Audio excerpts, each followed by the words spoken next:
Bismillahirrahmanirrahim. Mengambil petikan daripada aktivis alam sekitar Muhammad Fazli dalam bukunya Manusia dan Alam, menegaskan Tuhan mencipta alam ini seimbang untuk kemakmuran bersama.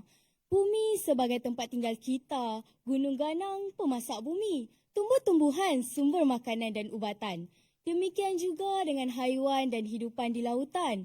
Air dengan keanehannya, angin dengan keajaibannya, dan langit penuh dengan rahsia. Assalamualaikum warahmatullahi wabarakatuh.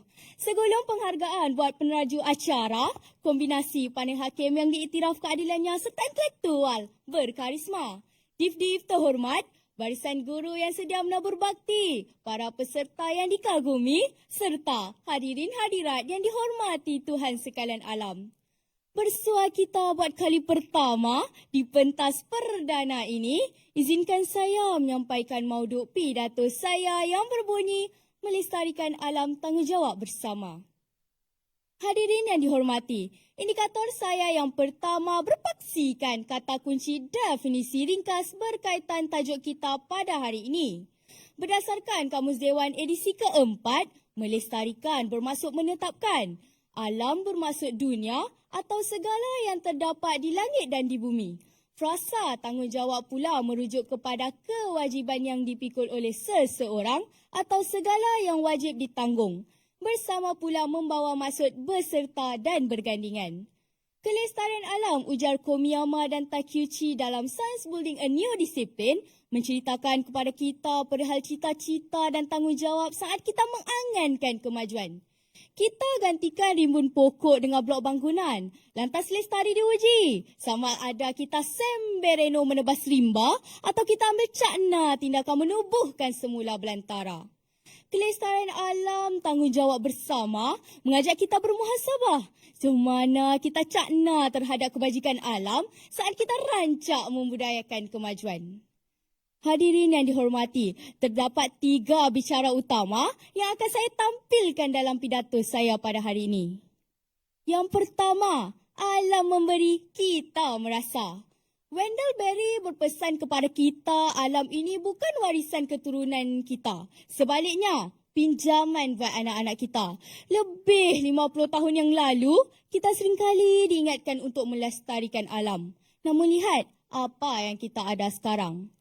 Wood W.J. Solas dalam wacana mindanya The Age of the Earth, bumi telah 4.54 bilion tahun berbakti buat seluruh makhluk. Dan seramai 108 bilion manusia telah menuai hasil darinya. Alam tidak pernah meminta dibayar setiap hela nafas kita menuduk udara. Alam tidak pernah menuntut uhti dari setiap teguh jernih air sungai yang mengalir. Alam tidak pernah mencukai nadi rimba yang diteroka di segenap banjaran maupun tanah rata. Tetapi denyut nadi alamlah yang menjadikan umat manusia terus melata di bumi Tuhan demi merebut peluang menyelongkar makna sebuah kehidupan. Oleh itu, kata-kata Evo Morales, Presiden Bolivia, seharusnya mengusik jiwa kita. Kata beliau, lambat laun kita harus sedar yang bumi juga punya hak untuk hidup tanpa pencemaran. Ketahuilah, bumi boleh hidup tanpa manusia tetapi manusia tidak boleh hidup tanpa bumi. Sedarlah, hak bumi ke atas kita adalah untuk kita jaga dan pelihara. Kerana sesungguhnya, alam memberi, kita merasa. Hadirin sekalian, bicara kedua, terhantuk baru terengadah. Budi dan bakti bumi pada kita tidak pernah dilihat oleh mata hati manusia. Bagi manusia, alam adalah hamba yang diperkuda dan ditindas tanpa belas. Api yang dikerahkan tanpa diupah. Maka manusia mula buta dan lupa hakikat makna diangkat martabat menjadi seorang khalifah.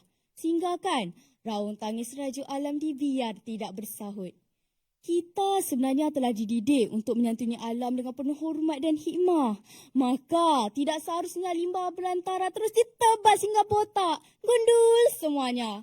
Aliran kali disekat habuk-habuk kayu dan sisa buangan industri. Ruangan wati diselaputi gas-gas beracun dan benda asing yang hanya akan memamah dan meratah lapisan ozon. Kita bermula dengan terlalu culas, galak mengecap kenikmatan. Namun bila cerah, jadi musibah. Kita berpeluk tubuh bagai bukan kami yang bersalah. Mujurlah kita sedar yang alam ini dikongsi. Bukan sahaja berbincang, malah titik persetujuan juga diadakan bagi membina hubungan yang lebih akrab dengan alam. Hadirin yang dihormati, bicara terakhir saya pada hari ini sepakat melestarikannya. Dalam kancah perdebatan siapa berhak ke atas hak, wajar kita selak kembali tulisan Dr. Taha Jabi Alwani yang berjudul Adab Berbeza Pandangan. Kata beliau dalam perkara yang dibesar-besarkan, bukan perbezaan, namun persamaan yang menguntungkan.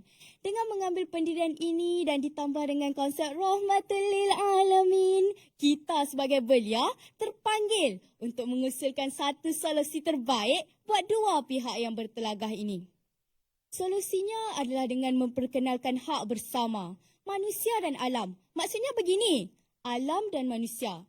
Manusia kalau mahu mencipta kecanggihan, pastikan teknologinya hijau dan mesra alam. Manusia kalau mahu berindustri, pastikan sisanya dirawat sebaik mungkin. Manusia, dalam kehidupan seharian, kurang-kurangkan membuang sisa pepejal. Kerana pilihan di tangan kita. Usah ditanya apa yang mampu kita lakukan kerana sekecil-kecil sumbangan kita mampu memastikan daun di pohon kekal hijau, hujan masih jernih, lautan terus berombak dan serindit berkicau merdu. Hadirin sekalian, akhir kalam ini, sekian lama bumi ini berbakti kepada kita. Hari ini kita perlu memulihkan pencarian yang bermakna bagi menentukan hala tuju bersama. Renungkanlah peribahasa India. Hanya apabila pokok terakhir ditebang, hanya apabila sungai terakhir dicemari racun, dan hanya apabila ikan terakhir ditangkap, barulah kita sedar yang wang tidak boleh dimakan. Itulah petanda teragung kelestarian alam tanggungjawab bersama. Sekian, wabillahi taufiq wal hidayah. Wassalamualaikum warahmatullahi wabarakatuh. Okey, siapakah agaknya pemenang tempat ketiga bagi pertandingan pidato #Alam Sekitar KDEB Waste Management tempat ketiga? Menjadi milik pemidato dari Sekolah Menengah Kebangsaan Asunta, adik Wan Zulaika Arisha Zulkifli. Tahniah. Itu dia tempat ketiga pertandingan pidato kita hari ini. Telah pun menerima hadiah berupa wang tunai RM100.